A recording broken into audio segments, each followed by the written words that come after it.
बिस्मिल्लाहिर्रहमानिर्रहीम। कूक फरीदा कूक तू ज्यों रखा जवार, जब लग टांडा न गिरे तब लग कूक पुकार। कूक पाकिस्तान कूक दी पंजाबी बैठक दे नाल मोहम्मद हुसैन भट्टी तुहाडी सेवा च हाज़र है ते मेरे नाल मौजूद ने हाफिज अहमद साहब ते जनाब राणा नासिर खान पंजाबी पाड़ा तो जनाब हाफिज निसार अहमद कादरी साहब साडे नाल मौजूद ने।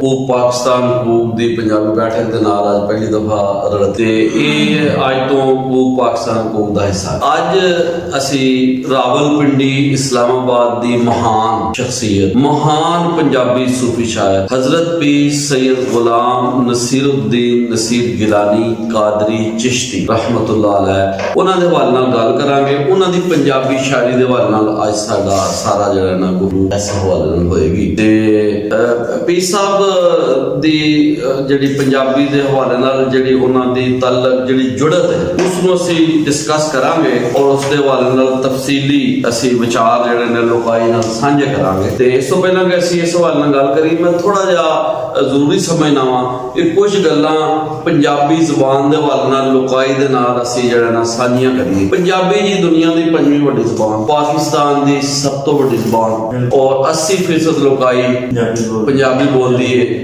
मौलवी मोहम्मद सुलेमान चकवाल दे सन रावलपिंडी डिवीजन तो बिलोंग करते हैं। उन्होंने लिखा सी पेशावर थी जमुना ताई चंबा थी डेरा बोलन समझन लोग पंजाबी सुच्चा सुखन है मेरा। यानी पेशावर तो लैके जमुना तक दिल्ली तक पंजाबी बोली गई लिखी गई। और तुसी देखो पेशावर के अंदर पंजाबी शायर पैदा होए और बरदा पेशावरी रमजू उस्ताद रमजू पेशावरी चोटी दे शायर जिन्होंने आजादी दी तहरीकां दे विच हिस्सा लिया तहरीक पाकिस्तान दे दौरान ते जिस तरह साईं अहमद अली पिछोरी उन्हां दा क़याम ज्यादातर पिंडी रहा। पेशावर तो पिंडी आ गए सन ते वो भी बड़े चोटी दे शायर सन, सूफी शायर सन। पीर मेहर अली शाह साहब रहमतुल्लाह अलैह ते इस तो अलावा पीर मोहम्मद शाह बुखारी खनियारवी रहमतुल्लाह अलैह जिन्हां दा मज़ार गुजर खान जिला रावलपिंडी दे विच और वो भी उन्हां दा किस्सा हीर रांझा बहुत मशहूर है। अजकल उन्हां दे जिहड़ी उन्हां दी फैमिली दे विचों उन्हां दे टब्बर दे विचों जनाब पीरज़ादा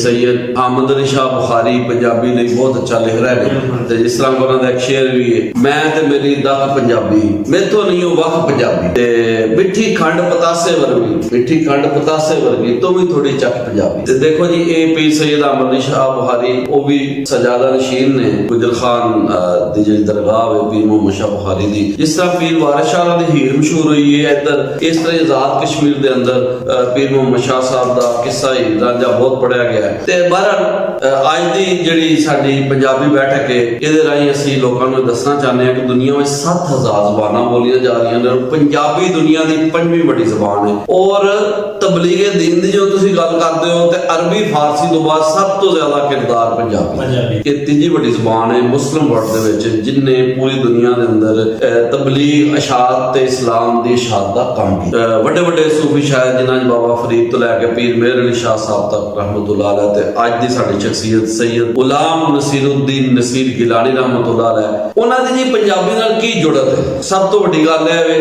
उन्होंने ज्यादातर जिहड़ियां तकरीरां या खिताबात कीते ने वो पंजाबी ज़बान च और मेरे को बहुत ज्यादा इस हवाले नाल मवाद है लेकिन मुख्तसरन 2-3 वाकयात उन्हां दे मैं बयान करांगा। ते एक अपनी तकरीर दे अंदर फरमांदे ने कि यार लखनऊ के नाज़ो अदा यानी मैं मफहूम बयान कर रहा कि जिहड़ी वो खास किस्म दे रंग है उर्दू दा लखनऊ ते दिल्ली दा वो हमें भी आता है। दार ने फरमाया वो हमें भी आता है मगर की तुसीं लखनऊ च बैठे हो मैं ते तुहाडे नाल पंजाबी च गल कर सकदा। सरकार पीर सैयद नसीरुद्दीन नसीर गिलानी ने फरमाया रहमतुल्लाह मैं तो भाई तुहाडे नाल पंजाबी च गल कर सकदा। उन्हां दे जद्दे अमजद हुजूर पीर सैयद मेहर अली शाह साहब गिलानी कादरी चिश्ती रहमतुल्लाह अलैह उन्हां ने जिहड़ी पंजाबी शायरी लिखी अज सिख मित्रां दी वधेरी उदों तो लैके हुण तक वो नात पूरी दुनिया च पढ़ी गई अज भी पढ़ी जा रही क़यामत तक इंशाअल्लाह पढ़ी जाएगी। और उन्हां दे ही पड़पोते यानी गुलाम नसीरुद्दीन नसीर गिलानी रहमतुल्लाह अलैह ओ की फरमा रहे ने भाई तुसीं कोई लखनऊ दिल्ली च बैठे हो मैं तुहाडे नाल पंजाबी च गल कर सकदा। और अक्सर लोग कहते हैं जी तुसीं पंजाबी दे निफाज दा ते लागू होण दा ਮੁਤਾਲਬਾ ਕਿਉਂ ਕਰਦੇ ਹੋ, ਉਹਦੀ ਮੰਗ ਕਿਉਂ ਕਰਦੇ ਹੋ? ਇਹ ਸਾਡੀ ਜਾਇਜ਼ ਮੰਗ ਇਸ ਲਈ ਹੈ ਕਿ ਦੇਖੋ ਪੀਰ ਨਸੀਰ ਸਾਹਿਬ ਜੈਸਾ ਵੱਡਾ ਬੰਦਾ ਵੀ ਇਹ ਗੱਲ ਕਰ ਰਿਹਾ ਜੀ। ਕਿ ਬਈ ਤੁਸੀਂ ਧਰਤੀ ਜਿੱਥੇ ਮੌਜੂਦ ਹੋ ਉਸ ਧਰਤੀ ਦੀ ਜ਼ਬਾਨ ਪੰਜਾਬੀ, ਲਿਹਾਜ਼ਾ ਮੈਂ ਤੁਹਾਡੇ ਨਾਲ ਪੰਜਾਬੀ ਚ ਗੱਲ ਕਰ। ਫਿਰ ਇੱਕ ਵਾਰੀ ਆਪ ਇੱਕ ਮਸਲਾ ਸਮਝਾ ਰਿਹਾ ਸਨ ਕੋਈ ਸਿਫਤਨਾਮੇ ਹੇਠ ਤੇ ਆਪਨੇ ਫਰਮਾਇਆ ਯਾਰ ਇਹ ਗੱਲ ਮੈਂ ਉਰਦੂ ਚ ਨਹੀਂ ਕਰਾਂਗਾ ਤੇ ਇਹਦੀ ਚਸ ਤੁਹਾਨੂੰ ਪੰਜਾਬੀ ਚ ਆਏ। ਪੰਜਾਬੀ ਇਸ ਗੱਲ ਨੂੰ ਜ਼ਿਆਦਾ ਸਮਝਾ ਸਕਦੀ, ਮਤਲਬ ਆਪ ਦੀ ਉਸ ਗੱਲ ਦਾ ਮਫਹੂਮ ਜਿਹੜਾ ਆਪਨੇ ਬਿਆਨ ਕੀਤਾ ਕਿ ਸੀ ਕਿ ਪੰਜਾਬੀ ਇਹਦਾ ਭਾਰ ਚੁੱਕ ਸਕਦੀ ਹੈ, ਉਰਦੂ ਦੀ ਜ਼ਖਾਮਤ ਨਹੀਂ ਹੈ ਕੋਈ ਇਹਦਾ ਭਾਰ ਚੁੱਕ ਸਕੇ, ਪੰਜਾਬੀ ਜ਼ਿਆਦਾ ਜ਼ਖੀਮ ਜ਼ੁਬਾਨ ਹੈ। ਤੇ ਵੇਖੋ ਨਾ ਜੀ ਬਾਬਾ ਬੁੱਲੇ ਸ਼ਾਹ ਹੋ ਜਾਣ, ਬਿਲਕੁਲ ਕੋਟ ਮਿੱਠਣ ਵਾਲੇ ਖਾਜਾ ਗੁਲਾਮ ਫਰੀਦ ਰਹਿਮਤੁल्लाह अलैह ਹੋ ਜਾਣ, ਮੇਰਾ ਇਸ਼ਕ ਵੀ ਤੂੰ ਮੇਰਾ ਯਾਰ ਵੀ ਤੂੰ, ਤੇ ਦੇਖੋ ਨਾ ਜੀ ਉਹ ਸਾਰੇ ਅਰਬੀ ਫਾਰਸੀ ਦੇ ਬੜੇ ਵੱਡੇ ਆਲਮ ਸਨ, ਮਗਰ ਲੋਕਾਈ ਨਾਲ ਉਹਨਾਂ ਖਿਤਾਬ ਕਿਸ ਤਰ੍ਹਾਂ ਕੀਤਾ ਹੈ? ਲੋਕਾਈ ਦੀ ਜ਼ੁਬਾਨ ਪੰਜਾਬੀ ਦੇ ਵਿੱਚ ਕੀ ਔਰ ਪਿਸ਼ਾਵਰ ਥੀ ਜਮਨਾ ਤਾਈ ਚੰਬਾ ਥੀ ਦਾ ਡੇਰਾ ਬੋਲਣ ਸਮਝਣ ਲੋਕ ਪੰਜਾਬੀ ਸੋਚਾ ਸੋਚਾ ਤੇ ਰਾਵਲਪਿੰਡੀ ਡਿਵੀਜ਼ਨ ਦੀ ਜ਼ੁਬਾਨ ਪੰਜਾਬੀ, ਉੱਥੋਂ ਦੇ 98% ਲੋਕ ਪੰਜਾਬੀ ਬੋਲਦੇ ਨੇ। ਤੇ ਰਾਵਲਪਿੰਡੀ ਇਸਲਾਮਾਬਾਦ ਦੇ ਹੀ ਗੋਲਡਾ ਸ਼ਰੀਫ ਉਹ ਦਰਗਾਹ ਹੈ ਤੇ ਪੀਰ ਸੈयद ਗੁਲਾਮ ਨਸੀਰ ਗਿਲਾਨੀ ਦੀ ਪੰਜਾਬੀ ਸ਼ਾਇਰੀ ਦੇ ਬਾਰੇ ਅੱਜ ਗੱਲ ਹੋਏਗੀ। ਉਸ ਤੋਂ ਪਹਿਲੇ ਮੈਂ ਉਹਨਾਂ ਦਾ ਥੋੜਾ ਜਿਹਾ ਤਾਰਫ ਕਰਾ ਦਿਆਂਗਾ। ਨਾ ਆਪ ਦਾ ਗੁਲਾਮ ਨਸੀਰ ਗਿਲਾਨੀ, ਕਿਉਂਕਿ ਜਿਹੜੇ ਹਜ਼ਰਤ ਪੀਰ ਨਸੀਰੁद्दीन ਚਿਰਾਗ ਦਹਿਲਵੀ ਸਨ ਰਹਿਮਤੁल्लाह अलैह, ਉਹਨਾਂ ਦੇ ਨਾਂ ਦੇ ਉੱਤੇ ਇਹਨਾਂ ਦਾ ਨਾਂ ਰੱਖਿਆ ਗਿਆ ਗੁਲਾਮ ਨਸੀਰੁद्दीन। ਜਿਹੜੇ ਮੁਰੀਦ ਸਨ ਔਰ ਖਲੀਫਾ ਸਨ ਖਾਜਾ ਨਿਜ਼ਾਮੁद्दीन ਔਲੀਆ ਰਹਿਮਤੁल्लाह अलैह। ਆਪ ਦੇ ਜਿਹੜੇ ਅਲਕਾਬ ਸਨ ਚਿਰਾਗੇ ਗੋਲਡਾ, ਪੀਰ ਸਾਹਿਬ ਗੋਲਡਾ ਸ਼ਰੀਫ, ਹੁਜ਼ੂਰ ਨਸੀਰ ਮਿਲਤ, ਨਸੀਰੁद्दीन ਔਲੀਆ, ਇਹ ਦੁਨੀਆ ਨੂੰ ਔਰ ਆਪ ਦੇ ਜਲਸਿਆਂ ਦੇ ਅੰਦਰ ਨਾਰਾ ਲੱਗਦਾ ਸੀ ਹਕ ਨਸੀਰ ਯਾ ਨਸੀਰ, ਹਕ ਨਸੀਰ ਯਾ ਨਸੀਰ, ਕਿਉਂਕਿ ਹਕ ਪਰਸਤੀ ਆਪ ਤੇ ਖਤਮ ਸੀ। ਆਪਨੇ ਤਸव्वुफ ਦੀ ਤਜਦੀਦ ਕੀਤੀ ਔਰ ਜਿਹੜੀਆਂ ਗਲਤ ਰਸਮਾਂ ਦਰਗਾਹਾਂ ਦੇ ਨਾਲ ਆ ਚੁੱਕੀਆਂ ਹਨ, ਆਪਨੇ ਤੌਹੀਦ ਦਾ ਆਲਮ ਬੁਲੰਦ ਕੀਤਾ ਔਰ ਲੋਕਾਂ ਨੂੰ ਗਲਤ ਰਸਮਾਂ ਤੋਂ ਮਨਾ ਫਰਮਾਇਆ ਔਰ ਨਾਲੇ ਉਹ ਜਿਹੜੇ ਪੀਰ ਲੋਕ ਸਨ ਉਹਨਾਂ ਨੂੰ ਸਮਝਾਇਆ ਕਿ ਭਾਈ ਸਜਾਦਾ ਨਸ਼ੀਨ ਦਾ ਮਤਲਬ ਇਹ ਨਹੀਂ ਕਿ ਪੀਰ, ਉਹ ਪੀਰ ਰਹਿਨੁਮਾ ਹੁੰਦਾ ਹੈ, ਕਾਇਦ ਹੁੰਦਾ ਹੈ, ਆਗੂ ਹੁੰਦਾ ਹੈ, ਰਹਿਬਰ ਹੁੰਦਾ ਹੈ, ਤੇ ਆਗੂ ਦਾ ਕੰਮ ਇਹ ਵੇ ਰਾਏ ਪਾਣਾ, ਰਾਏ ਪਾਣਾ ਨਹੀਂ ਤੇ ਆਪਣੀਆਂ ਜੇਬਾਂ ਸਦੀਆਂ ਕਰਨਾ ਨਹੀਂ ਕਿ ਜੇਬ ਵਿੱਚ ਪੈਸੇ ਇਕੱਠੇ ਕਰ ਕੇ ਘਰ ਲੈ ਜਾਣਾ। ਤੇ ਬਲਕਿ ਇੱਕ ਤਕਰੀਰ ਚ ਆਪਨੇ ਫਰਮਾਇਆ, ਪੰਜਾਬੀ ਜ਼ੁਬਾਨ ਦਾ ਤਕਰੀਰ ਕਰ ਆਪਨੇ ਫਰਮਾਇਆ ਸਿਰਫ ਪੈਸੇ ਇਕੱਠੇ ਕਰਨਾ ਮਕਸਦ ਨਹੀਂ, ਗੱਲ ਕਰਦੇ ਆਪਨੇ ਮਫਹੂਮ ਇਹ ਸੀ ਕਿ ਨਾਲੇ ਹੱਥ ਚੋਂ ਦੇਣਾ ਵੀ ਮਕਸਦ ਹੈ, ਸਿਰਫ ਪੈਸੇ ਇਕੱਠੇ ਕਰਨਾ ਨਹੀਂ ਬਲਕਿ ਹੱਥ ਦੇ ਨਾਲ ਵੰਡਣਾ ਵੀ ਮਕਸਦ। ਲਿਆਦਾ ਤਜਦੀਦ ਦੀ ਗੱਲ ਜਦੋਂ ਵੀ ਹੋਏਗੀ, ਜਦੋਂ ਵੀ ਮੁਜੱਦਦਾਂ ਦੀ ਗੱਲ ਹੋਏਗੀ, ਉਹਦੇ ਵਿੱਚ ਜ਼ਿਕਰ ਆਏਗਾ ਗੁਲਾਮ ਨਸੀਰ ਗਿਲਾਨੀ ਰਹਿਮਤੁल्लाह अलैह ਤੇ ਸਿਲਸਿਲਾ ਚਿਸ਼ਤੀਆ ਤੇ ਜੱਦੀ ਜਿਹੜਾ ਆਪਦਾ ਸਿਲਸਿਲਾ, ਚੁੰਕਿ ਗਿਲਾਨੀ ਵੀ ਸਨ ਤੇ ਇਸ ਲਈ ਉਹ ਕਾਦਰੀ ਸ਼ਾਹ ਅਬਦੁਲ ਕਾਦਰ ਗਿਲਾਨੀ ਜੋ ਗੌਸ ਪਾਕ ਦੀ ਔਲਾਦ ਚੋਂ ਸਨ, ਉਹ ਜੱਦੀ ਸਿਲਸਿਲਾ ਕਾਦਰੀ ਸੀ। ਤੇ ਸਾਡੀ ਕੁਝ ਵਕਤੀ ਸਾਡੇ ਨਾਲ ਹਾਫਿਜ਼ ਨਿਸਾਰ ਅਹਿਮਦ ਕਾਦਰੀ ਸਾਹਿਬ ਵੀ ਮੌਜੂਦ ਨੇ। ਤੇ ਲੋ ਜੀ ਆਪ ਦੇ ਵਾਲਦੇ ਗ੍ਰਾਮੀ ਗੁਲਾਮ ਮੋਇਨੁद्दीन ਗਿਲਾਨੀ ਉਹਨਾਂ ਦਾ ਨਾਮ ਸੀ ਰਹਿਮਤੁल्लाह अलैह, ਬੜੇ ਲਾਲਾ ਜੀ ਦੇ ਦਾਦਾ ਜੀ ਬਾਬੂ ਜੀ ਦੇ ਨਾਮ ਤੋਂ ਮਸ਼ਹੂਰ ਸਨ ਗੁਲਾਮ ਮੁਹਈयुद्दीन। ਤੇ ਉਹਨਾਂ ਦਾ ਵੀ ਬੜਾ ਵੱਡਾ ਨਾਮ ਪੀਰ ਸਾਹਿਬ ਮੇਰ ਅਲੀ ਸ਼ਾਹ ਸਾਹਿਬ ਦੇ ਉਹ ਸਨ ਯਾਨੀ ਬੇਟੇ ਬਾਬੂ ਜੀ ਸਰਕਾਰ ਰਹਿਮਤੁल्लाह अलैह, ਉਹ ਵੀ ਬੜੇ ਬਾਸ਼ਰਾ नेक आदमी सन और बहुत अच्छे सूफी दरवेश सिफ्त। ते पीर मेर अली शाह साहब दे आप पड़पोते यानी गुलाम पीर गुलाम मोइनुद्दीन अल मरूफ बड़े लाला जी दे आप पुत्र ने ते पीर मेर अली शाह दे पड़पोते। ते आप दे मज़ार दे उत्ते उर्स हुंदा है और मरजाए खलायक है। आपने 36 किताबां लिखियां ने जी एक अंदाजे दे मुताबिक, जिहदे विच शायरे हफ्त ज़बान भी आपने मन्निया गया है ते और नसरी किताबां भी ने। ते आवाम दे नाल अगर वेख्या जाए ते तकरीर दे फन नूं पंजाबी ज़बान दे वाल अगे भी गल हो रही सी कि आपने पंजाबी तकरीरां ज़्यादा कीतियां ने और लोकाई दे नाल खिताब कीता है। उर्दू खिताबात भी है ने आप दे और बाद जगह आप तकरीरां दे विच अंग्रेजी भी बोलदे सन। हवाले नाल हर साल नावे हेठ बोले ने, आप तो बड़ा सोहना बोले ने और आप दी तकरीर सुनन लगो ते शुरू करो तो दिल करदा सारी सुनदे जाओ क्योंकि एडी ओ मार्फत नाल भरपूर हुंदी है। ते हुण असीं आप दी पंजाबी शायरी वाल आवांगे ते आप दी शायरी दे गुण की ने, धरती नाल जुड़ी हुई है, धरती नाल जुड़त है आप दी शख्सियत दी भी ते शायरी दी भी। पंजाबी ज़बान दा इसरार सी आप दा कि आप पंजाबी ज़बान च गल फरमांदे सन। सादगी दूसरी पहचान है आप दी शायरी दी पहचान किस आसान कलाम। तीसरी है तसव्वुफ ते मार्फत जो कि सूफी सन ਉਹਦੇ ਨਾਲ ਭਰਪੂਰ ਕਲਾਮ ਹੈ। ਚੌਥੀ ਆਪ ਦੀ ਖੂਬੀ ਹੈ ਜਜ਼ਬਾ ਇਸ਼ਕ ਦੀ ਤਰਜਮਾਨੀ ਆਪਨੇ ਫਰਮਾਈ ਹੈ। ਹਿਜਰ ਤੇ ਵਿਸਾਲ ਦੇ ਮਜ਼ਾਮੀਨ ਵੀ ਆਪਨੇ ਬਿਆਨ ਫਰਮਾਏ। ਤੇ ਸਤਵੀਂ ਗੱਲ ਹੈ ਖੁਦਦਾਰੀ ਨਾਲ ਭਰਪੂਰ ਸ਼ਾਇਰੀ ਕਿ ਦੁਨਿਆਵੀ ਬਾਦਸ਼ਾਹਾਂ ਨੂੰ ਦੇ ਸਾਹਮਣੇ ਝੁਕਣ ਦਾ ਦਸ ਨਹੀਂ ਬਲਕਿ ਅੱਲਾਹ ਦੇ ਸਾਹਮਣੇ ਝੁਕਣ ਦਾ ਦੱਸ ਦੇ ਰਹੇ ਨੇ। ਸੀਸ ਨਵਾਉਣ ਦਾ ਹੁਕਮ ਦੇ ਰਹੇ ਨੇ, ਜਿਹੜੀ ਤਾਲੀਮ ਦੇ ਰਹੇ ਨੇ ਉਹ ਅੱਲਾਹ ਦੇ ਸਾਹਮਣੇ ਔਰ ਉਸ ਤਲਬ ਨੂੰ ਮਜ਼ਬੂਤ ਕਰਨ ਦੀ ਤਾਲੀਮ ਦੇ ਰਹੇ ਨੇ। ਤੇ ਅਸੀਂ ਆਪ ਦੀ ਅੱਜ ਜਿਹੜੀ ਸ਼ਾਇਰੀ ਹੈ ਉਹਦਾ ਹਮ ਤੋਂ ਆਗਾਜ਼ ਕਰਾਂਗੇ। ਜਿਹੜੀ ਆਪਨੇ ਪੰਜਾਬੀ ਹਮਦ ਲਿਖੀ ਉਹ ਕੀ ਹੈ? ਖੁਦਦਾਰੀ ਦਾ ਦੱਸ ਦੇ ਰਹੇ ਨੇ। ਅੱਜ ਅਸੀਂ ਪਹਿਲਾ ਪਰਾਗਾ ਬਿਆਨ ਕਰਾਂਗੇ ਪੀਰ ਨਸੀਰੁद्दीन शाह साहब रहमतुल्लाह अलैह, फिर उस तो बाद दूसरा परागा। इंशाअल्लाह तीन परागिਆਂ ਚ ਅਸੀਂ ਕੋਸ਼ਿਸ਼ ਕਰਾਂਗੇ ਕਿ ਪੀਰ ਸਾਹਿਬ ਦਾ ਜਿਹੜਾ ਨਾਸੀ ਇਹ ਕਲਾਮ ਕਵਰ ਕਰ ਲਈਏ। ਤੇ ਵੈਸੇ ਤੇ ਬਹੁਤ ਵਸੀ ਕਲਾਮ ਹੈ ਲੇਕਿਨ ਤਿੰਨ ਪਰਾਗਿਆਂ ਚ ਅਸੀਂ ਕੋਸ਼ਿਸ਼ ਕਰਾਂਗੇ ਕਿ ਅੱਜ ਪਹਿਲਾ ਪਰਾਗਾ ਹੈ, ਫਿਰ ਦੂਸਰਾ, ਫਿਰ ਤੀਸਰਾ। ਪਹਿਲੇ ਪਰਾਗੇ ਚ ਅਸੀਂ ਕੁਝ ਕਲਾਮ ਚੁਣ ਲਿਆ ਵਿੱਚੋਂ ਉਹਦੇ ਉੱਤੇ ਗੱਲਬਾਤ ਹੋਈ। ਹਮ ਆਪ ਲਿਖਦੇ ਨੇ ਪੀਰ ਸਾਹਿਬ, ਕਿਸੇ ਹੋਰ ਦੇ ਹੱਥ ਮੈਂ ਕਿਉਂ ਵੇਖਾਂ, ਬਖਸ਼ਣਹਾਰ ਜਦ ਤੇਰੇ ਸਿਵਾ ਕੋਈ ਨਹੀਂ। तेरा फजल ये शामिले हाल होवे, किसे होर शहर दा मैनू चाह कोई नहीं। पल्ला अपना खिलारा क्यों किसे अगे, पल्ला अपना खिलारा क्यों किसे अगे, तेरे बाद जद साहिबे अता कोई नहीं। जे तू बंद कीता बूहा फजल वाला, फिर तेरे नसीब ਲਈ ਜਾ ਕੋਈ ਨਹੀਂ। ਮਤਲਬ ਆਪ ਇੱਥੇ ਦੱਸਦੇ ਰਹਿਣੇ ਕਿ ਜਦੋਂ ਰੱਬ ਦੇ ਫਜ਼ਲ ਦਾ ਦਰਵਾਜ਼ਾ ਬੰਦ ਹੋ ਜਾਏ ਤੇ ਬੰਦਿਓ ਸਮਝ ਲਓ ਫਿਰ ਹੋਰ ਕੋਈ ਜਾ ਤੁਹਾਡੇ ਲਈ ਕੋਈ ਥਾਂ ਨਹੀਂ। ਇਹ ਰੱਬ ਤੋਂ ਇਲਾਵਾ ਤੁਹਾਨੂੰ ਕਿਧਰੇ ਵੀ ਜਿਹੜੀ ਮਿਲਣਾ ਜੋ ਮਿਲਣਾ ਉਹ ਰੱਬ ਕੋ ਮਿਲਣਾ। ਕਿਤੇ ਹੋਰ ਥਾਂ ਜਾਓਗੇ ਤੇ ਸੋ ਉੱਥੇ ਗੁੰਮਰਾਹੀ ਮਿਲੇਗੀ। ਦੁਬਾਰਾ ਮੈਂ ਹਮਦ ਬਿਆਨ ਕਰਾਂਗਾ, ਕਿਸੇ ਹੋਰ ਦੇ ਹੱਥ ਮੈਂ ਕਿਉਂ ਵੇਖਾਂ, ਬਖਸ਼ਣਹਾਰ ਜਦ ਤੇਰੇ ਸਿਵਾ ਕੋਈ ਨਹੀਂ। ਤੇਰਾ ਫਜ਼ਲ ਜੇ ਸ਼ਾਮਿਲੇ ਹਾਲ ਹੋਵੇ, ਕਿਸੇ ਹੋਰ ਸ਼ੈ ਦਾ ਮੈਨੂੰ ਚਾਹ ਕੋਈ ਨਹੀਂ। ਪੱਲਾ ਆਪਣਾ ਖਿਲਾਰਾ ਕਿਉਂ ਕਿਸੇ ਅੱਗੇ, ਤੇਰੇ ਬਾਅਦ ਜਦ ਸਾਹਿਬੇ ਅਤਾ ਕੋਈ ਨਹੀਂ। ਜੇ ਤੂੰ ਬੰਦ ਕੀਤਾ ਬੂਹਾ ਫਜ਼ਲ ਵਾਲਾ, ਫਿਰ ਤੇਰੇ ਨਸੀਬ ਲਈ ਕੋਈ ਜਾ ਕੋਈ ਨਹੀਂ। ਹੁਣ ਮੈਂ ਆਪ ਦੇ ਨਾਤੀਆ ਸ਼ਾਇਰੀ ਬਿਆਨ ਕਰਾਂਗਾ। ਆਪ ਦੀ ਸ਼ਾਇਰੀ ਦਾ ਇਜਾਜ਼ ਹੈ ਕਿ ਇਹ ਕੁਰਾਨ और हदीस तो आपने अखज़ कीतियां ने गल्लां उन्हां नूं पंजाबी शायरी च बयान कीता है। आप लिखदे ने है सरकार दा ओ हिक बूहा, है सरकार दा ओ हिक बूहा, हक दी जिथे हर वेले हू हा। आप दा हर एक लफ्ज ज़बानों इन हुआ इल्ला वाहयु यूहा। मैं आगे आप सब अर्ज कर रहा सा राणा नासिर पंजाबी साहब कि आपने जिहड़ी शायरी बयान कीती ओ कुरान और हदीस दे मज़ामीन नूं सामने रख के बयान, यानी आप अरबी फारसी दे बहुत वड्डे आलिम और आपने ओ मज़ामीन नूं फिर बयान कीता पंजाबी दे। फिर लिखदे ने है सरकार दा ओ हिक बूहा, हक दी जिथे हर वेले हू हा। यानी कहने दा मकसद है अगर अज भी किसने हक नूं पाना है तो उस सरकार दे बूहे हाजिर हो जाए, उन्होंने फजल लभेगा, रब दा करम लभेगा। ते क्योंकि उत्थे ओ जगह है रोज़ाए रसूल सल्लल्लाहु अलैहि वसल्लम जिथे हर वेले लखां दे हिसाब नाल फरिश्ते आ जा रहे ने, करोड़ां दे हिसाब नाल मखलूक आ जा रही है, इंसान आ जा रहे ने, हर वेले दुरूद सलाम पढ़िया जा रहा है। पर रब दी रहमतां दी ते फजल दी उत्ते हर वक्त बारिश हो रही है और होंदी रहेगी। है सरकार दा ओ हिक बूहा, हक दी जिथे हर वेले हू हा।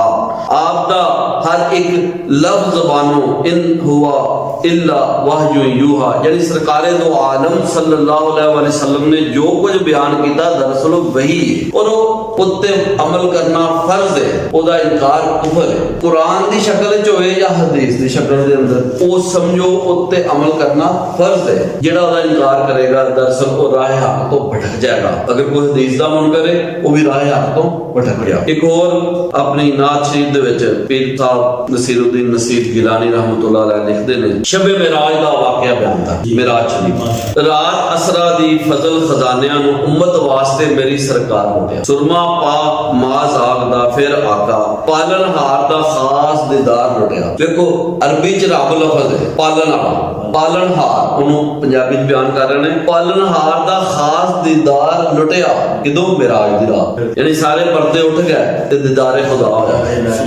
सुभान अल्लाह। कहंदे जरे मदीने दी वादियां ने साडा होश उस नाका सवार लुटिया। देखो कस्तूरी दी खुशबू होर खुशबूआं बहुत अफजल ने मगर सरकार दे पसीने दी खुशबू क्या सब तो अफजल।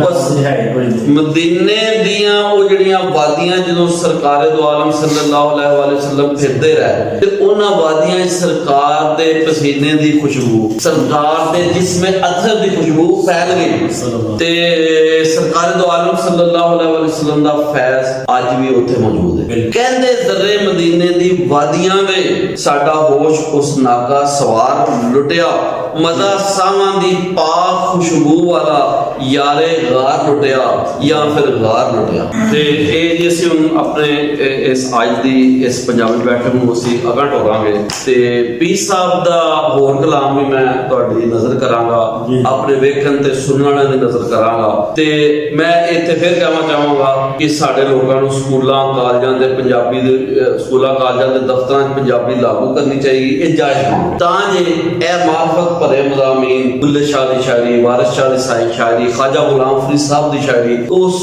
ਲੋਕ ਪढ़ सकन ते राहे हक ते चल सकन। तो जी पीर साहब ने अपनी जाती शायद तुहानू पता ना अपने बारे भी गल करते ने शायरी दे विच कि साडी जिंदगी साडी हयाती किंज लगी। कहंदे ने सारी उम्र जुदाई कट्टी, दुखां विच दिल सड़िया हू, जाग लगन दा वेला आया, आसां दा दुध कढ़िया।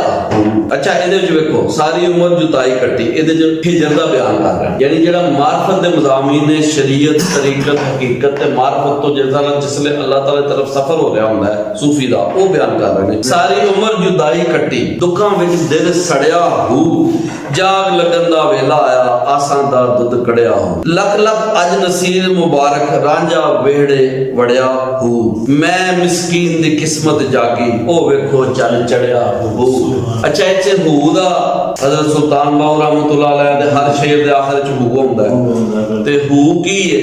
ਅੱਲਾਹ, ਯਾਨੀ ਅੱਲਾਹ ਦੇ ਨਾਲ ਜੁੜਤ, ਅੱਲਾਹ ਦੇ ਨਾਲ ਤਲਕ ਬਿल्लाह ਦੀ ਤਾਲੀਮ ਸੁਲਤਾਨ ਬਾਹੂ ਦੀ ਦਿੱਤੀ, ਹੁਣ ਵੀ ਨਸੀਰੁद्दीन ਸ਼ਾਹ ਸਾਹਿਬ ਨੇ ਵੀ ਦਿੱਤੀ। ਬਿਲਕੁਲ ਰਾਣਾ ਸਾਹਿਬ ਦੇਖੋ ਇਹ ਅਸਰ ਹੈ ਹੂ ਦੇ ਵਿੱਚ, ਔਰ ਅੱਲਾਹ ਦੇ ਨਾਲ ਤਲਕ ਦੀ ਤਾਲੀਮ ਤੇ ਵਸਲ ਦਾ ਵੀ ਬਿਆਨ ਹੈ ਤੇ ਹਿਜਰ ਦਾ ਵੀ ਬਿਆਨ ਹੈ। ਲੇਕਿਨ ਇਸ ਬਿਆਨ ਦੇ ਵਿੱਚ ਵੇਖੋ ਜਾਗ ਲੱਗਣ ਦੀ ਗੱਲ ਕਰ ਰਹੇ ਨੇ, ਇਹ ਵਸੇਬ ਵਿੱਚੋਂ ਇੱਕ ਮਿਸਾਲ ਦੇ ਕੇ ਗੱਲ ਕਰ ਤਾਂ ਕਿ ਲੋਕਾਈ ਆਸਾਨੀ ਦੇ ਨਾਲ ਇਸ ਮਜ਼ਮੂਨ ਨੂੰ ਸਮਝ ਸਕੇ। ਜਾਗ ਲੱਗਣ ਦੀ ਗੱਲ, ਯਾਨੀ ਜਾਗ ਲੱਗ ਦੁੱਧ ਨੂੰ ਜਾਗ ਲਾਈ ਗਈ ਹੈ ਨਾ, ਤੇ ਵਸੇਬ ਵਿੱਚੋਂ ਮਿਸਾਲ ਦੇ ਕੇ ਗੱਲ ਕਰਦੇ ਨੇ, ਜਾਗ ਲੱਗਣ ਦਾ ਵੇਲਾ ਆਇਆ ਤੇ ਆਸਾਂ ਦਾ ਦੁੱਧ ਕੜਿਆ ਹੂ, ਯਾਨੀ ਆਸਾਂ ਦਾ ਦੁੱਧ। ਵੱਡਾ ਸ਼ਾਇਰ ਹੁੰਦਾ ਜਿਹੜਾ ਆਪਣੀ ਸ਼ਾਇਰੀ ਨੂੰ ਆਮ ਮਿਸਾਲ ਵਸੇਬ ਵਿੱਚੋਂ ਲੈ ਕੇ, ਮੁਆਸ਼ਰੇ ਚੋਂ ਲੈ ਕੇ, ਸਮਾਜ ਚੋਂ ਲੈ ਕੇ ਬਿਆਨ ਕਰੇ ਤੇ ਲੋਕਾਈ ਨੂੰ ਦੱਸੇ ਕਿ ਇਹ ਵੇਖੋ ਅਮਲ ਕਰੋ। ਤੇ ਲੱਖ ਲੱਖ ਅਜ ਨਸੀਰ ਮੁਬਾਰਕ, ਰਾਂਝਾ ਵਿਹੜੇ ਵੜਿਆ ਹੂ। ਇੱਥੇ ਹੀਰ ਰਾਂਝੇ ਦੇ ਕਿੱਸੇ ਦਾ ਜ਼ਿਕਰ ਹੈ, ਇਹ ਵੀ ਧਰਤੀ ਦਾ ਕਿੱਸਾ ਹੈ ਜਿਹੜਾ ਸਰਗੋਦੇ ਤੋਂ ਸ਼ੁਰੂ ਹੁੰਦਾ ਹੈ, ਜਿਹੜਾ ਉੱਥੇ ਹੀਰ ਸਿਆਲ, ਉੱਥੋਂ ਸਿਆਲ ਤੱਕ ਜਾਂਦਾ ਹੈ ਚੰਗ, ਯਾਨੀ ਹਜ਼ਾਰਾ ਇਲਾਕਾ ਸੀ ਸਰਗੋਦੇ ਦਾ, ਤੇ ਰਾਂਝਾ ਕਿੱਧਰ ਤੁਰਿਆ? ਹੀਰ ਸਿਆਲ, ਯਾਨੀ ਉੱਥੇ ਚੰਗ ਗਿਆ ਸਿਆਲ। ਇਹਨੂੰ ਮੈਂ ਦੁਬਾਰਾ ਪੜਾਂਗਾ। ਸਾਰੀ ਉਮਰ ਜੁਦਾਈ ਕੱਟੀ, ਦੁੱਖਾਂ ਵਿੱਚ ਦਿਲ ਸੜਿਆ ਹੂ, ਜਾਗ ਲੱਗਣ ਦਾ ਵੇਲਾ ਆਇਆ, ਆਸਾਂ ਦਾ ਦੁੱਧ ਕੜਿਆ ਹੂ, ਲੱਖ ਲੱਖ ਅਜ ਨਸੀਰ ਮੁਬਾਰਕ, ਰਾਂਝਾ ਵਿਹੜੇ ਵੜਿਆ ਹੂ, ਮੈਂ ਮਿਸਕੀਨ ਦੀ ਕਿਸਮਤ ਜਾਗੀ, ਉਹ ਵੇਖੋ ਚੱਲ ਚੜਿਆ ਹੂ। ਇਹ ਹਿਜਰੋ ਵਸਾਲ ਦਾ ਬਿਆਨ ਹੈ ਤੇ ਧਰਤੀ ਚੋਂ ਮਿਸਾਲਾਂ ਦੇ ਕੇ, ਵਸੇਬ ਚੋਂ ਮਿਸਾਲਾਂ ਦੇ ਕੇ ਪੀਰ ਸਾਹਿਬ ਨੇ ਆਪਣੀ ਗੱਲ ਕੀਤੀ ਹੈ, ਔਰ ਬੜਾ ਸੋਹਣਾ ਬਿਆਨ। ਹੁਣ ਪੀਰ ਸਾਹਿਬ ਦਾ ਮੈਂ ਉਹ ਕਲਾਮ ਪੇਸ਼ ਕਰਾਂਗਾ ਜਿਹਦੇ ਵਿੱਚ ਉਹ ਮਾਂ-ਬਾਪ ਦੇ ਨਾਲ ਤਲਕ ਦੀ ਗੱਲ ਕਰ ਰਹੇ ਨੇ, ਖੁਸੂਸਨ ਮਾਂ ਦਾ ਜ਼ਿਕਰ ਕਰ ਰਹੇ ਨੇ, ਆਪਣੀ ਵਿਛੜੀ ਹੋਈ ਮਾਂ ਦਾ ਜ਼ਿਕਰ ਕਰ ਰਹੇ ਨੇ ਤੇ ਉਹ ਵਿਛੜੀ ਮਾਂ ਦੀ ਯਾਦ ਵਿੱਚ ਕਿੰਝ ਲਿਖਦੇ ਨੇ, ਸੜ ਗਏ ਬੂਟੇ ਖੁਸ਼ੀਆਂ ਵਾਲੇ, ਜੁਲੀਆਂ ਹਿਜਰ ਹਵਾਵਾਂ, ਹਿਜਰ ਹਵਾਵਾਂ ਯਾਨੀ ਹਿਜਰ ਦੀਆਂ ਹਵਾਵਾਂ ਜਿਹੜੀਆਂ ਨੇ ਉਹ ਚੱਲੀਆਂ, ਅੱਧੀ ਰਾਤੀ ਉੱਠ ਉੱਠ ਬਵਾਂ, ਰੋ ਰੋ ਹਾਲ ਵੰਜਾਵਾਂ, ਅੱਧੀ ਰਾਤੀ ਉੱਠ ਉੱਠ ਬਵਾਂ, ਰੋ ਰੋ ਹਾਲ ਵੰਜਾਵਾਂ, ਯਾਨੀ ਉਹ ਜਿਹੜੀ ਹਿਜਰ ਦੀ ਕੈਫੀਅਤ ਉਹਨੂੰ ਬਿਆਨ ਕਰ ਰਹੇ ਨੇ ਮਾਂ ਦੇ ਹਿਜਰ ਦੀ। ਸੜ ਗਏ ਬੋਏ ਖੁਸ਼ੀਆਂ ਵਾਲੇ, ਜੁਲੀਆਂ ਹਿਜਰ ਹਵਾਵਾਂ, ਅੱਧੀ ਰਾਤੀ ਉੱਠ ਉੱਠ ਬਵਾਂ, ਰੋ ਰੋ ਹਾਲ ਵੰਜਾਵਾਂ, ਕਿਸ ਦੇ ਅੱਗੇ ਦੁਖੜੇ ਬੋਲਾਂ, ਕਿਸ ਨੂੰ ਦਰਦ ਸੁਣਾਵਾਂ, ਮਨ ਸੀ कौन मेरे लिए मनता, करसी कौन दुआवा, मन सी कौन मेरे लिए मनता, करसी कौन दुआवा, कौन मेरा हुन मत्था चुमके कैसी रद बुलावा, रद बुलावा, कौन मेरा हुन मत्था चुमके कैसी रद बुलावा, कौन खुलेसी उठ के बूहा, कौन तकेसी रावा, मावा रावा तकदियां नहीं अपने बरखुरदारां दियां बच्चियां दियां, ते कौन खुलेसी उठ के बूहा, कौन तकेसी रावा, उजड़ उजाड़ हवेली दिसे, सुंजियां दिसन थावां, जे तू अज भी घर मुड़ आवें, दिल दी सेज बिछावां, सत बिस्मिल्लाह आख के तेनू कदमी सीस निवावां, मावा मरन नसीब ना शाला, मावा ठड़ियां छावां। यानी ਦੇਖੋ ਕਿਤਨਾ ਸੋਹਣਾ ਬਿਆਨ ਹੈ ਮਾਂ ਦੇ ਹਿੱਤ ਦੇ ਵਿੱਚ ਬਿਆਨ ਕੀਤਾ ਹੈ। ਇਹ ਸ਼ੇਰ ਗੌਰ ਕਰੋ ਜੀ ਕਿ ਕੌਣ ਮੇਰਾ ਹੁਣ ਮੱਥਾ ਚੁੰਮ ਕੇ ਕੈਸੀ ਰੱਦ ਬੁਲਾਵਾਂ, ਯਾਨੀ ਮਾਂ ਕਹਿੰਦੀ ਹੈ ਅੱਲਾਹ ਤਾਲਾ ਤੈਨੂੰ ਬੁਲਾਵਾਂ। ਇਹਦੀ ਵੀ ਸਾਰੀ ਜ਼ਿੰਦਗੀ ਦਾ ਉਹਨਾਂ ਨੇ ਇੱਕ ਸਾਰਾ ਕਿੱਸਾ ਬਿਆਨ ਕਰ ਨਿਚੋੜ ਕੱਢਿਆ ਜੀ। ਰਾਣਾ ਸਾਹਿਬ ਕਾਬਲ ਗੌਰ ਹੈ ਆਪ ਸਾਹਿਬ ਨੇ ਜਿਹੜੀ ਗੱਲ ਫਰਮਾਈ ਹੈ, ਕੌਣ ਮੇਰਾ ਹੁਣ ਮੱਥਾ ਚੁੰਮ ਕੇ ਕੈਸੀ ਰੱਦ ਬੁਲਾਵਾਂ, ਕੌਣ ਖੁਲੇਸੀ ਉੱਠ ਕੇ ਬੂਹਾ, ਕੌਣ ਤਕੇਸੀ ਰਾਵਾਂ, ਮਾਵਾਂ ਰਾਵਾਂ ਤੱਕਦੀਆਂ ਜੀ। ਉਜੜ ਉਜਾੜ ਹਵੇਲੀ ਦਿਸੇ ਮਾਂ ਤੋਂ ਬਗੈਰ ਜੀ। ਉਜੜ ਉਜਾੜ ਹਵੇਲੀ ਦਿਸੇ ਸੁੰਜੀਆਂ ਦਿਸਣ ਥਾਵਾਂ, ਜੇ ਤੂੰ ਅੱਜ ਵੀ ਘਰ ਮੁੜ ਆਵੇਂ ਦਿਲ ਦੀ ਸੇਜ ਵਿਛਾਵਾਂ, ਸਤ ਬਿਸਮਿਲ੍ਲਾ ਆਖ ਕੇ ਤੈਨੂੰ ਕਦਮੀ ਸੀਸ ਨਿਵਾਵਾਂ, ਮਾਵਾਂ ਨਸੀਰ ਮਾਵਾਂ ਮਰਨ ਨਸੀਰ ਨਾ ਸ਼ਾਲਾ, ਮਾਵਾਂ ਠੜੀਆਂ ਛਾਵਾਂ, ਸਤ ਬਿਸਮਿਲ੍ਲਾ ਆਖ ਕੇ ਤੈਨੂੰ ਕਦਮੀ ਸੀਸ ਨਿਵਾਵਾਂ, ਮਾਵਾਂ ਮਰਨ ਨਸੀਰ ਨਾ ਸ਼ਾਲਾ, ਮਾਵਾਂ ਠੰਡੀਆਂ ਛਾਵਾਂ। ਤੋ ਜੀ ਇਹ ਮਾਂ ਦੀ ਸ਼ਾਨ ਦੇ ਵਿੱਚ ਔਰ ਉਹਦੇ ਮਾਰਾਂ ਦੇ ਹਿਜਬ ਦੇ ਵਿੱਚ ਪੀਰ ਸੈਯਦ ਨਸੀਰੁੱਦੀਨ ਨਸੀਰ ਚਿਰਾਗ ਗੋਲਡਾ ਨੇ ਇਹ ਗੱਲ ਕੀਤੀ ਮੁਜੱਦਦ ਦੇ ਵਕਤ ਨੇ। ਤੇ ਫਿਰ ਆਪਣੇ ਬਾਰੇ ਦੱਸਦੇ ਨੇ ਜਿਹੜਾ ਕੂਚ ਹੁੰਦਾ ਨਾ ਜੀ, ਹਰ ਸੂਫੀ ਜਦੋਂ ਕੂਚ ਕਰਦਾ ਹੈ ਦੁਨੀਆ ਤੋਂ ਤਾਂ ਆਪਣੇ ਬਾਰੇ ਵੀ ਕੁਝ ਲਿਖਦਾ ਹੈ। ਕਹਿੰਦੇ ਨੇ ਕਿ ਸਾਡੀ ਕੁਝ ਨੇ ਸਾਡੀ ਕਦਰ ਨਹੀਂ ਜਾਣੀ, ਤੇ ਬੇਕਦਰਾਂ ਜਿਨ੍ਹਾਂ ਕਦਰ ਨਹੀਂ ਜਾਣੀ ਉਹਨਾਂ ਦੇ ਬਾਰੇ ਲਿਖ ਰਹੇ ਨੇ, ਬੇਕਦਰਾਂ ਕੁਝ ਕਦਰ ਨਾ ਜਾਤੀ, ਕੀਤੀ ਖੂਬ ਤਸੱਲੀ ਹੂ, ਦੁਨੀਆਦਾਰ ਪੁਜਾਰੀ ਜ਼ਰਦੇ ਕੁੱਤਿਆਂ ਤੇ ਗੱਲ ਟੱਲੀ ਹੂ, ਬੁੱਕ ਬੁੱਕ ਅਥਰੂ ਰੋਸ਼ਨ ਅੱਖੀਆਂ ਵੇਖ ਹਵੇਲੀ ਕੱਲੀ ਹੂ, ਕੂਚ ਨਸੀਰ ਅਸਾਂ ਜਦ ਕੀਤਾ ਪੈ ਜਾਸੀ ਥੱਲੀ ਹੂ। ਠੀਕ ਹੈ ਨਾ ਜੀ ਜੀ। ਯਾਨੀ ਕਹਿ ਰਹੇ ਨੇ ਕਿ ਲੋਕ ਅੱਖੀਆਂ ਉਹਨਾਂ ਦੀਆਂ ਰੋਸ਼ਨ ਬੁੱਕ ਬੁੱਕ ਬੁੱਕ, ਯਾਨੀ ਦੇਖੋ ਇਹ ਖਾਲਸ ਪੰਜਾਬੀ ਦੇ ਜਿਹੜੀ ਲਫ਼ਜ਼ ਨੇ ਬੁੱਕ ਬੁੱਕ, ਅੱਜ ਕੱਲ ਇਹ ਮਤਰੂਕ ਵੀ ਹੁੰਦੇ ਜਾ ਰਹੇ ਨੇ, ਹੋ ਜਾਂਦਾ ਬੁੱਕ ਲਫ਼ਜ਼ ਘੱਟ ਹੀ ਕੋ ਬੋਲਦਾ ਹੈ। ਬੁੱਕ ਬੁੱਕ ਅਥਰੂ ਰੋਸ਼ਨ ਅੱਖੀਆਂ ਵੇਖ ਹਵੇਲੀ ਕੱਲੀ ਹੂ, ਯਾਨੀ ਫਰਮਾ ਰਹੇ ਨੇ ਜਦੋਂ ਅਸੀਂ ਇਸ ਦੁਨੀਆ ਤੋਂ ਜਾਵਾਂਗੇ ਤੇ ਲੋਕ ਰੋਸ਼ਨ। ਬਾਕੀ ਜਦੋਂ ਆਪ ਦਾ ਅਚਾਨਕ ਇੰਤਕਾਲ ਹੋਇਆ 2009 ਦੇ ਵਿੱਚ, ਤੇ ਮੈਂ ਉਸ ਵੇਲੇ ਜਿਸ ਵੇਲੇ ਮੈਨੂੰ ਥੋੜਾ ਲੇਟ ਪਤਾ ਚੱਲਿਆ ਪੀਰ ਸਾਹਿਬ ਦੇ ਬਾਰੇ ਨਾਲ, ਤੇ ਮੈਨੂੰ ਜਦੋਂ ਪਤਾ ਚੱਲਿਆ ਤੇ ਯਕੀਨ ਕਰੋ ਦਿਲ ਸੌ ਬਾਰ ਹੋ ਗਿਆ। ਬਹੁਤ ਜ਼ਿਆਦਾ ਮੇਰੇ ਤੇ ਕਫੀਅਤ ਸੀ ਆਪ ਰਹਿਮਤੁਲਾਹ ਅਲੈਹ ਦੀ ਸ਼ਖਸੀਅਤ ਦੇ ਹਵਾਲੇ ਨਾਲ, ਤੇ ਬੜਾ ਦੁੱਖ ਹੋਇਆ। ਤੇ ਉਹ ਜਿਹੜਾ ਜਨਾਜ਼ਾ ਜਿਹੜਾ ਮੈਂ ਆਪ ਦਾ ਵੇਖਿਆ ਸੀ ਕਿ ਲੱਖਾਂ ਦੁਨੀਆ ਉੱਥੇ ਕੋਈ ਗੱਡੀਆਂ ਤੇ ਲੋਕਾਂ ਨੂੰ ਨਹੀਂ ਸੀ ਲਿਆਂਦਾ ਗਿਆ, ਲੋਕੀ ਆਪ ਆਏ ਸਨ ਔਰ ਗੋਲਡਾ ਸ਼ਰੀਫ ਦੀ ਪਹਾੜੀਆਂ ਦਰਮਿਆਨ ਖੁੱਲੇ ਮੈਦਾਨ ਦੇ ਜਿੱਥੇ ਆਪ ਦਾ ਵੀ ਤਰੀਖੀ ਜਨਾਜ਼ਾ ਪਾਕਿਸਤਾਨ ਦੇ ਵੱਡੇ ਜਨਾਜ਼ਿਆਂ ਦੇ ਵਿੱਚੋਂ ਸੀ ਜੀ।